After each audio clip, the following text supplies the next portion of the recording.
big, rich and unaccountable. It is crystal clear that the Modi government fears only one thing, losing an election. Petrol and diesel prices were reduced within hours of the results of the by-elections to 30 assembly seats, where the BJP won just 7. Vladimir Putin, Xi Jinping and Narendra Modi, file, get big, and the big get rich. Once they are big and rich, there is the clear and present danger that they will be unaccountable. John Sherman, a United States Senator, the first Antitrust Act, 1890, is commonly referred to as the Sherman Act, said, "If we will not endure a king as a political power, we should not endure a king over the production, transportation, and sale of any of the necessaries of life." Standard Oil and AT&T were broken up in the US. China has cracked down on Alibaba, Tencent, and Didi. Microsoft, Google and Facebook face the heat in many countries. Why? Because they have become too big, too rich, and unaccountable. Just as we will not endure a king as ruler, we ought not to endure a ruler who wants to be king. Many countries have term limits on their president or prime minister because he/she could acquire absolute power. Democratic and rich. Mr. Vladimir Putin has found a way to remain the real power whether as president or prime minister. Mr. Xi Jinping has consolidated his power, abolished term limits, and is all set to begin his third term next year. By any definition, both countries are not democracies. Nor have they broken into the ranks of the rich countries. The top 10 richest countries of the world by per capita income are 1. Luxembourg, 2. Ireland, 3. Switzerland, 4. Norway, 5. United States, 6. Iceland, 7. Denmark, 8. Singapore, 9. Australia and 10. Qatar, except Qatar, which is a monarchy, and Singapore, which is a qualified democracy. The other 8 countries are full-fledged democracies. I cannot name the president or prime minister of any of the 8, except of the US, and, with some effort, of Australia. The moral is that a country and its people can be rich and democratic, though led by quiet, reserved and faceless leaders. None of these leaders has, to my knowledge, been accused of hubris or arrogance. Slide to unaccountability. Democracy sits beside absolute power or disdain for parliament and the media. There is no place for "I know it all" or "I am the savior" rhetoric. These qualities are acquired when a political party becomes too big, too rich, and unaccountable. The BJP claims to be the biggest party in the world, and we know it is the richest in India.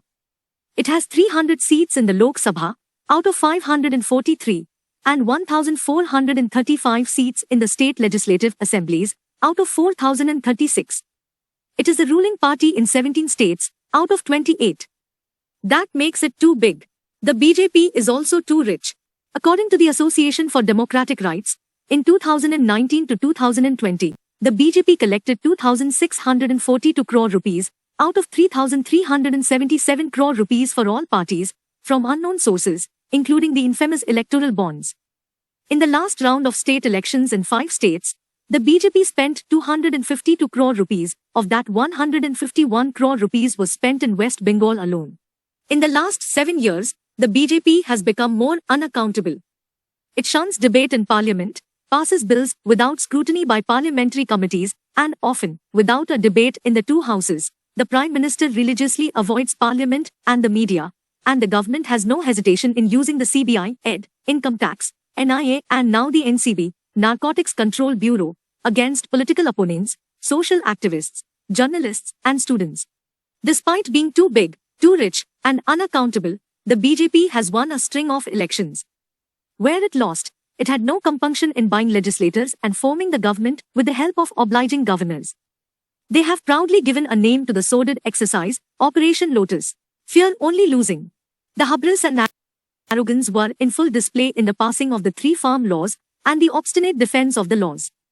The laws were made through ordinances and converted into legislation without a debate in parliament. Farmers protested for 15 months, but the government did not yield. The invitation to farmers for talks was insincere, and the talks were political theatre. The abuse and name-calling of the farmers and their supporters, Khalistanis, anti-national, reached indecent limits. The police crackdown was brutal. The response to the Supreme Court was defiant. Throughout, the government was self-satisfied and smug, until the intelligence reports and survey results seeped into the high chambers.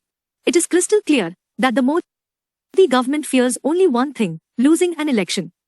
Petrol and diesel prices were reduced within hours of the results of the by-elections to 30 assembly seats, where the BJP won just 7. The sudden decision to withdraw the farm laws, taken by Mr. Modi without cabinet approval, was a clear indication that he feared massive losses in UP, Uttarakhand, Manipur and Goa, where his party rules today, and being blanked out in Punjab. The contrived praise for the PM's statesmanship by his ministers only exposed what a crowd of dumb cheerleaders they had become. Mr. Modi was a statesman when he passed the law, and Mr. Modi was a bigger statesman when he repealed the law. Democracy may yet survive in India as long the BJP fears losing an election. Even better, an actual defeat in February 2022 may prompt the BJP to shed some of its hubris and arrogance.